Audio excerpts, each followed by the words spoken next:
Your God shall not save you. Well, I guess I'll send one of these then. It was at this moment he knew he messed up. A few moments later, 185,000 troops, all dead.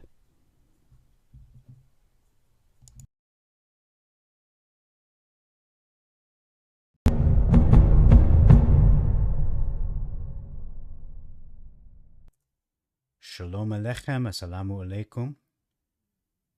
First of all, I want to get this out of the way. Thank you to Charlie Morningstar from Amino Apps for the biblically accurate angel picture. That was terrifying. And second of all, welcome to 2nd Chronicles chapter 32. I hope you enjoyed that. I had fun doing it. There are 33 verses in this chapter. We're going to begin in verse 1. It says faithful dealing versus establishment. The footnote reads truth, so truthful dealing could be. Verse 4, he collected many people. Versus there was gathered much people.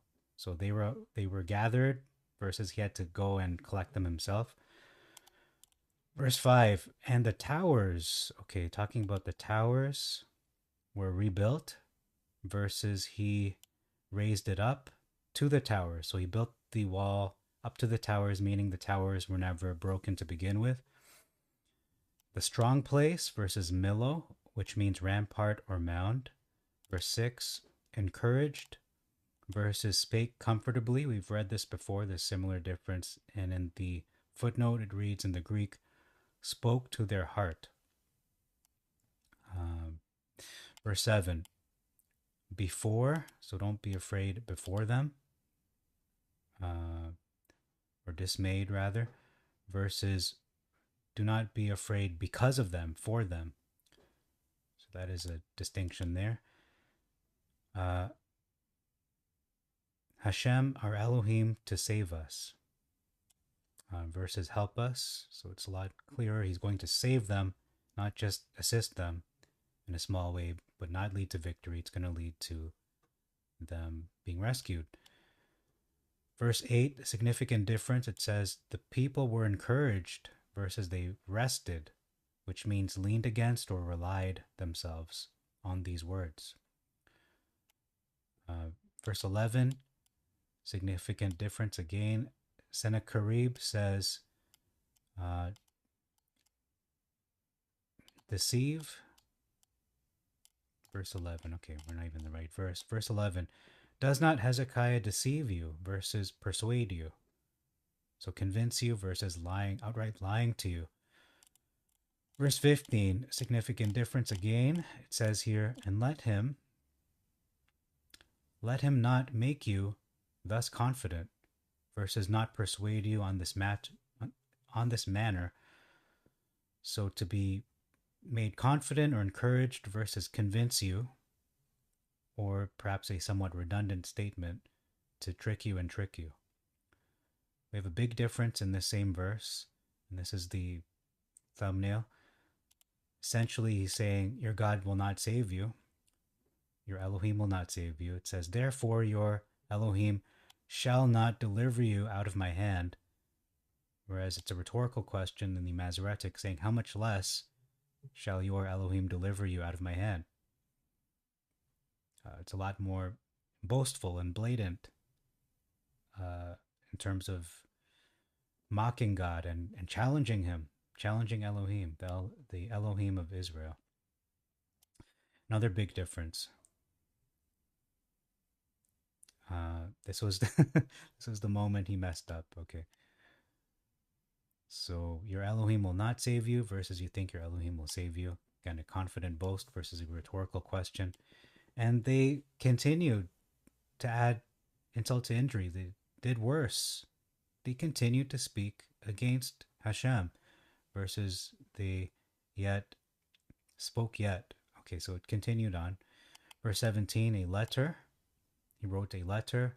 Footnote reads a book. Why would he write a book? But it does say book, just to be fair.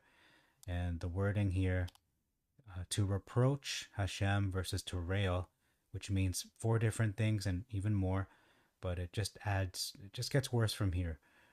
Reproach, taunt, blaspheme, defy. Reminds me of Goliath when he defied the armies of the Hashem, Adonai of hosts. Significant difference in the same verse, 17. So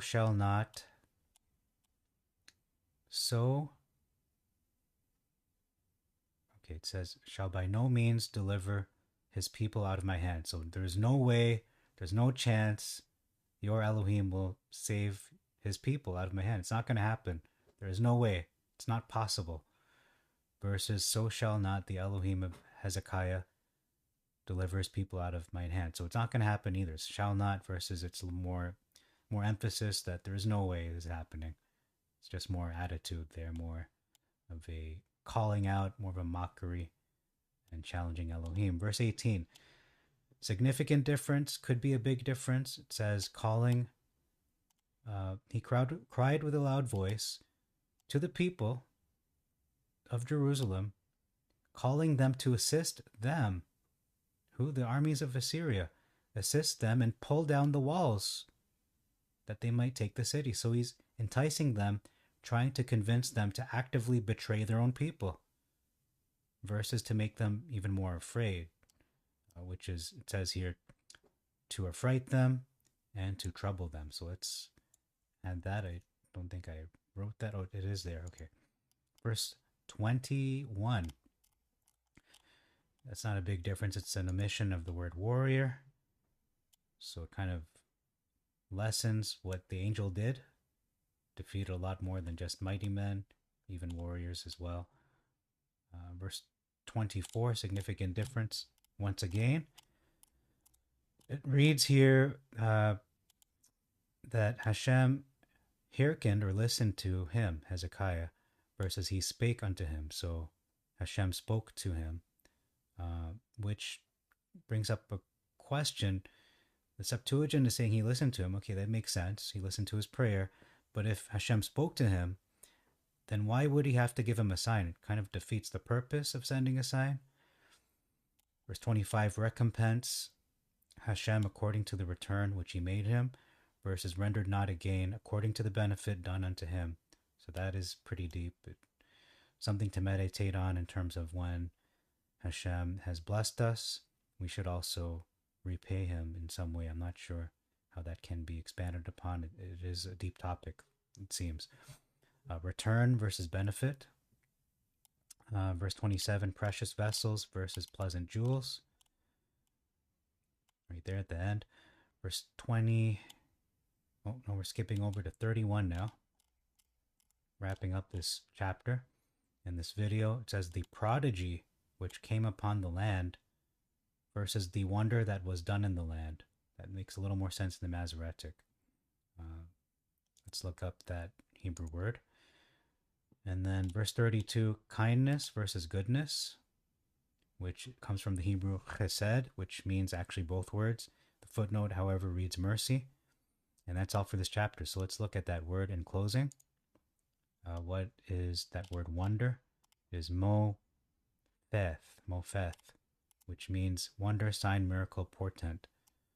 So it's interesting they use the word prodigy. Okay, so that's all for this video. Thank you very much for your time. Till next time, I bid you all shalom aleichem, assalamu alaikum, irini mazisu, pax vobiscum, peace be unto you, and Maranatha.